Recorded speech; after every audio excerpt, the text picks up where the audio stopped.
T'as déjà vu un flic gifler un juge noir en pleine audience et finir menotté sous les yeux de tout le pays? Ouais, c'est arrivé.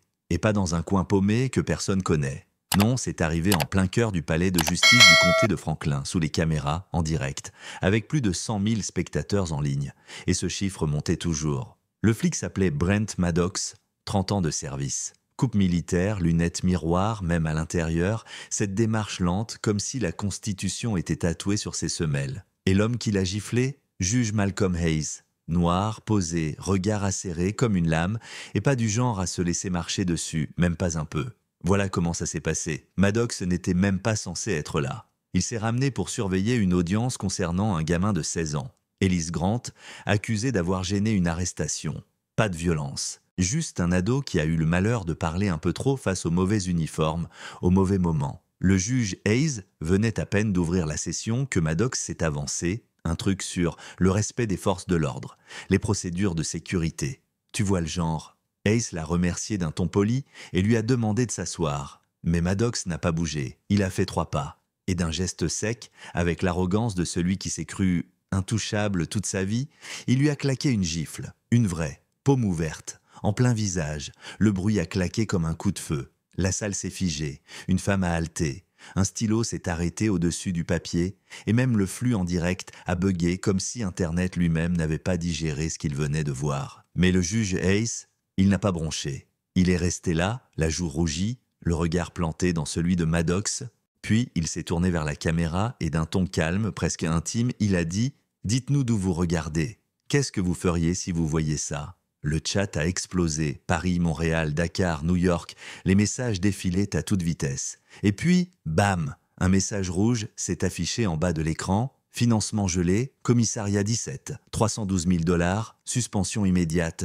Pas d'avertissement, pas de procès, juste l'application d'une clause cachée. Écrite par Hayes lui-même. Les gens dans la salle? Bouche bée. Parce qu'ils ne savaient pas, ce que Maddox ignorait surtout, c'est que le juge avait discrètement fait passer une disposition dans le budget de sécurité publique. Toute violence d'un agent contre un juge en exercice entraîne automatiquement un gel de financement de 72 heures pour le commissariat concerné. Il appelait ça le déclencheur d'intégrité. Hayes s'est rassis, a tapé une fois du marteau, et a dit tranquillement « On suspend l'audience pour 10 minutes, personne ne quitte la salle. » C'était monumental. Et pourtant, tout était calme. Mais le plus fou, c'est que Maddox pensait encore qu'il avait le contrôle, qu'il allait s'en tirer. Mais la salle avait déjà basculé. Le pouvoir avait changé de camp.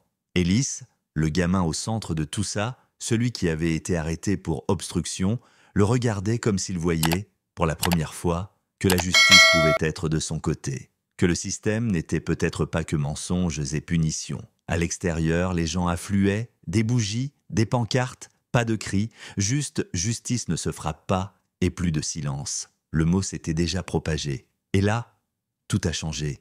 Parce qu'à l'intérieur, Maddox s'est retrouvé menotté sur le banc des témoins, badge désactivé, assis comme un simple accusé. Hayes lui déroulait son plan.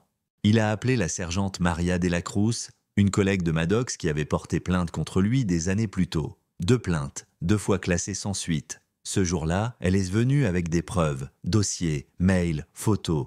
Et Hayes les a toutes rendues publiques. Puis une femme s'est levée au fond, silencieuse, bougie en main. C'était Naomi Grant, la mère du garçon. Hayes l'a regardée, a hoché la tête et lui a dit « Vous avez le droit de voir chaque preuve, chaque angle. Approchez. » Elle a traversé la salle, les mains tremblaient, mais elle a regardé. Tout, la gifle, le gel des fonds, le visage du juge et celui de son fils. Le lendemain, Hayes a rouvert 209 anciennes plaintes contre le commissariat 17, toutes enterrées. Il a dit à sa greffière « Rouvrez-les et contactez chaque plaignant. On leur doit au moins ça. » Elle a hésité. Il l'a regardé droit dans les yeux. On doit laisser la vérité couler, peu importe le déluge. 2 jours plus tard, l'audience reprenait dans la grande salle.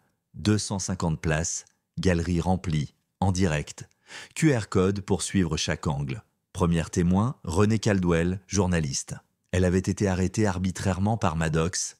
Elle a raconté. Sa voix ne tremblait pas. Le public n'a pas crié, il a écouté. Ce n'était plus un procès, c'était une autopsie. Puis est apparue la fresque, sur un mur du tribunal, le profil du juge Hayes, une main rouge sur la joue. En dessous, la justice n'a pas besoin de vengeance, Elle a besoin d'endurance, pas de signature, juste un message. En fin de semaine, le comité de surveillance était créé. Naomi en faisait partie, Maria aussi, et 2 étudiants en droit qui avaient se tenu des parapluies au-dessus des têtes pendant la veillée. Et Maddox, suspendu, en attente d'enquête interne. Mais son vrai procès avait déjà eu lieu, sous les yeux de tout le monde. Le vendredi soir, le juge Ace s'est retrouvé seul dans son bureau. Manteau sur l'épaule, café noir à la main, il a regardé le nombre de vues, plus de 190 000, et il a soufflé doucement. Ça ira. Le dernier coup de marteau a résonné, pas comme une fin, mais comme un nouveau départ. Alors maintenant, dis-moi, toi, t'en penses quoi? Est-ce que Ace a eu raison? Est-ce que Maddox est juste un symptôme ou le visage d'un système malade? Laisse ton avis en commentaire. Parce que parfois, ce n'est pas la gifle qui compte, c'est le silence qui suit.